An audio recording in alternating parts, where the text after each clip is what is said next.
ಪಹಲ್ಗಾಮ್ನಲ್ಲಿ ಉಗ್ರರ ದಾಳಿಯ ಬೆನ್ನಲೇಗ ಭಾರತೀಯ ಸೇನೆ ಕೂಡ ಹೈ ಅಲರ್ಟ್ ಆಗಿದೆ. ಈವರೆಗೂ 175 ಶಂಕಿತರನ್ನ ವಶಕ್ಕೆ ಪಡೆದು ವಿಚಾರಣೆ ಕೂಡ ಮಾಡಲಾಗಿದೆ. ಅನಂತನಾಗ್ ಜಿಲ್ಲೆಯಲ್ಲಿ 175 ಜನರನ್ನ ವಶಕ್ಕೆ ಪಡೆಯಲಾಗಿದೆ. ಅಷ್ಟೇ ಅಲ್ಲ, ಅವರಿಂದ ಪ್ರತಿಯೊಂದು ಮಾಹಿತಿಯನ್ನು ಕೂಡ ಪಡೆಯಲಾಗ್ತಾ ಇದೆ, ವಿಚಾರಣೆಗೆ ಒಳಪಡಿಸಲಾಗಿದೆ. ಉಗ್ರರ ವಿರುದ್ಧ ಪ್ರತೀಕಾರಕ್ಕೆ ಈಗ ಭಾರತೀಯ ಸೇನೆ ಮುಂದಾಗಿದೆ. ಉಗ್ರರಿಗೆ ಸ್ಥಳೀಯರು ನೆರವು ನೀಡಿದಂತಹ ಅನುಮಾನ ಇದೆ. ಅನುಮಾನ ಅಲ್ಲ, ಹೀಗಾಗಿರುವಂತಹ ಬೆಳವಣಿಗೆಯನ್ನ ನೋಡ್ತಾ ಹೋದ್ರೆ ಅಲ್ಲಿನ ಸ್ಥಳೀಯರ ಸಹಾಯದಿಂದಲೇ ಉಗ್ರರು ಈ ಕೃತ್ಯವನ್ನ ಮಾಡಿರೋದು. ಸ್ಥಳೀಯರ ಮನೆಯನ್ನು ಕೂಡ ಭಾರತೀಯ ಸೇನೆ ಜಾಲಾಡ್ತಾ ಇದೆ. ಕಳೆದ 2 ದಿನಗಳಿಂದಲೂ ಕೂಡ ನಾವು ನೋಡ್ತಾ ಇದೀವಿ, ಉಗ್ರರ ಮನೆ ಧ್ವಂಸ ಆಗ್ತಾ ಇದೆ. ಮನೆಗಳಿಗೆ ಹೋಗಿ ತಲಾಶ್ ಮಾಡ್ತಾ ಇದ್ದಾರೆ, ಸರ್ಚಿಂಗ್ ನಡೀತಾ ಇದೆ, ಕೂಂಬಿಂಗ್ ಕಾರ್ಯಾಚರಣೆ ಆಗ್ತಾ ಇದೆ. ಅರಣ್ಯ ಪ್ರದೇಶದ ಸುತ್ತಲೂ ಕೂಡ ಹೈ ಅಲರ್ಟ್ ಆಗಿದೆ ಸೇನೆ. 175 ಜನರನ್ನ ವಶಕ್ಕೆ ಪಡೆದು ಅವರನ್ನ ವಿಚಾರಣೆಗೆ ಒಳಪಡಿಸಿದ್ದಾರೆ. ಹೇಗಾಯ್ತು ಈ ಕೃತ್ಯ, ಅದಕ್ಕಾಗಿ ಏನೆಲ್ಲ ಸಿದ್ಧತೆಗಳನ್ನ ಮಾಡಿಕೊಳ್ಳಲಾಗಿತ್ತು, ಪೂರ್ವ ನಿಯೋಜಿತ ಕೃತ್ಯ ಅನ್ನೋದ್ರಲ್ಲಿ ಅನುಮಾನವೇ ಇಲ್ಲ. ಮಂಜು, ನಾವು ಗಮನಿಸ್ತಾ ಇದ್ದೀವಿ, JNK ಪೊಲೀಸರು ಮತ್ತು ಭಾರತೀಯ ಸೇನೆ ಜಂಟಿ ಕಾರ್ಯಾಚರಣೆಯನ್ನ ನಡೆಸ್ತಾ ಇದೆ. ಇದರ ಜೊತೆಗೆ ಇಂತಹ ದೊಡ್ಡ ಕೃತ್ಯ ಆಗೋದಿಕ್ಕೆ ಅಲ್ಲಿನ ಸ್ಥಳೀಯರ ಸಹಾಯ ಖಂಡಿತವಾಗ್ಲೂ ಇದೆ. ಅನುಮಾನ ಅಲ್ಲ, ಅನುಮಾನ ಪಕ್ಕಾ ಕೂಡ ಆಗಿರುವಂಥದ್ದು. ಸೊ ಈ ನಿಟ್ಟಿನಲ್ಲಿ ಯಾರ್ಯಾರನ್ನ ವಿಚಾರಣೆಗೆ ಒಳಪಡಿಸಲಾಗಿದೆ, ಏನೆಲ್ಲ ಇನ್ಫಾರ್ಮೇಶನ್ಸ್ ಈಗ ಸೇನೆಗೆ ಸಿಕ್ಕಿರುವಂಥದ್ದು?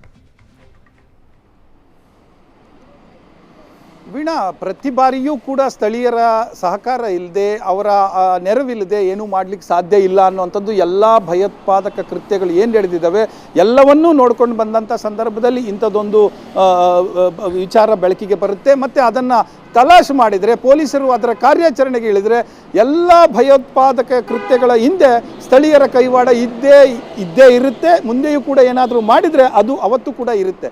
ಕಾರಣ ಇಷ್ಟೇ, ಹೊರಗಡೆಯಿಂದ ಬಂದರು ಅಂದರೆ ಈ ಕೃತ್ಯ ನಡೀಲಿಕ್ಕೂ ಕೂಡ ಪೂರ್ವ ನಿಯೋಜಿತ ಅನ್ನೋದರಲ್ಲಿ ಸಂಶಯನೇ ಇಲ್ಲ.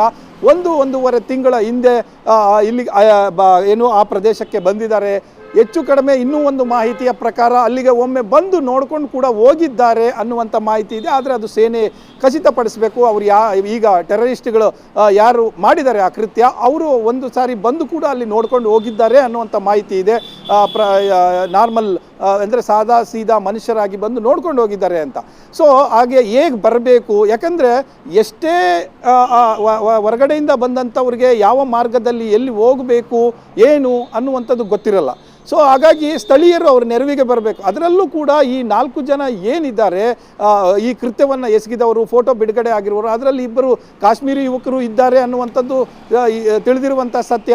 ಅವರು 2018 ಪಾಕಿಸ್ತಾನಕ್ಕೆ ಹೋಗಿ ಅಲ್ಲಿ ಮೈಂಡ್ ವಾಶ್ ಆಗಿ ಸೊ ಪೂರ್ತಿಯಾಗಿ ಒಂದು ರೀತಿಯಲ್ಲಿ ಜಿಹಾದಿ ಮಾಡಲೇಬೇಕು ಅನ್ನೋವಂಥ ಕಾರಣಕ್ಕೆ ಬಂದಿರುವಂಥದ್ದು. ಸೊ ಹೀಗಾಗಿ ಅವರ ಹಿಂದೆ, ಯಾಕಂದರೆ ಸ್ಥಳೀಯರು 2 ಒಳಗಡೆ ಹೋಗಿದ್ದಾರೆ ಅಂದರೆ ಅವರಿಂದ ಇರೋರು ಸಹಾಯಕ್ಕೆ ನಿಂತಿರ್ತಾರೆ ಅನ್ನುವಂಥದ್ದು ಸಾಮಾನ್ಯದ ಸಂಗತಿ. ಹಾಗಾಗಿ ಫಸ್ಟು ಅವರನ್ನು ವಿಚಾರಣೆ ಮಾಡಬೇಕು, ಇನ್ನಷ್ಟು ಇನ್ಪುಟ್ ಸಿಗುತ್ತೆ. ಅಥವಾ ಕೇವಲ ಇಷ್ಟಕ್ಕೇನಾ, ಅಥವಾ ಮುಂದೆ ಏನಾದರೂ ಇನ್ನೂ ಕೃತ್ಯ ನಡೆಸಲಿಕ್ಕೂ ಕೂಡ ಯಾರ್ಯಾರ ಸಹಾಯ ಇದೆಯೋ ಅನ್ನುವಂಥದ್ದು ಕೂಡ ಒಂದು ಗುಮಾನೆ ಇರುತ್ತೆ ಸೇನೆಗೆ ಅಥವಾ ಕಾರ್ಯಾಚರಣೆ ನಡೆಸುವವರಿಗೆ. ಸೊ ಎಲ್ಲ ಅಂಶಗಳು ಕೂಡ ಸಿಗ್ತವೆ. ಮತ್ತು ದೊಡ್ಡ ಮಟ್ಟದಲ್ಲಿ ನಡೆಸಿದಾಗ ಒಂದು ರೀತಿ ಆಪರೇಷನ್ ಕ್ಲೀನ್ ಅಂತ ಆಗುತ್ತೆ. ಇನ್ನು ಮುಂದೆ ಆ ಭಾಗದಲ್ಲಿ ಆಪರೇಷನ್ ಕ್ಲೀನ್ ಮಾಡೋದ್ರಿಂದ ಇನ್ನು ಮುಂದೆ ಆ ಭಾಗದಲ್ಲಿ ಚಟುವಟಿಕೆಗಳು ಕೂಡ, ಈ ಉಗ್ರ ಚಟುವಟಿಕೆಗಳು ಕಡಿಮೆ ಆಗ್ತವೆ, ನೆರವು ನೀಡುವಂಥದ್ದು ಕಡಿಮೆ ಆಗುತ್ತೆ. ಅದರ ಜೊತೆಗೆ ಎದುರುಕೊಂಡು ಈ ರೀತಿ ಮನೆಗಳು ಧ್ವಂಸ ಆಗ್ತವೆ ಅನ್ನುವಂಥ ಭಯ ಶುರುವಾಗುತ್ತೆ. ಮತ್ತು ಯಾರೂ ಕೂಡ ಬೆಂಬಲಕ್ಕೆ ಹೋಗೋದಿಲ್ಲ. ಸೊ ಈ ರೀತಿಯ ನಿಯಂತ್ರಣ ಮಾಡಲಿಕ್ಕೆ ಇದು ಕೂಡ ಒಂದು ಬಹಳ ಮುಖ್ಯವಾದಂಥ ಅಂಶ ಅನ್ನುವಂಥದ್ದು ಸೇನೆ ಪರಿಗಣಿಸಿರುವಂಥದ್ದು. ಆ ಹಿನ್ನೆಲೆಯಲ್ಲಿ ಸುಮಾರು 175 ಮಂದಿಯನ್ನು ಈಗ ವಿಚಾರಣೆಗೆ ಒಳಪಡಿಸಿರುವಂಥದ್ದು. ವೀಣಾ, ಥ್ಯಾಂಕ್ ಯು ಮಂಜು ತಮ್ಮ ಡೀಟೇಲ್ಸ್ಗಾಗಿ.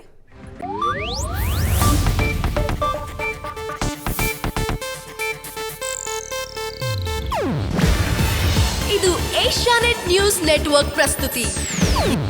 ನೀವು ನೋಡ್ತಿದ್ದೀರಾ ಏಷ್ಯಾನೆಟ್ ಸುವರ್ಣ ನ್ಯೂಸ್.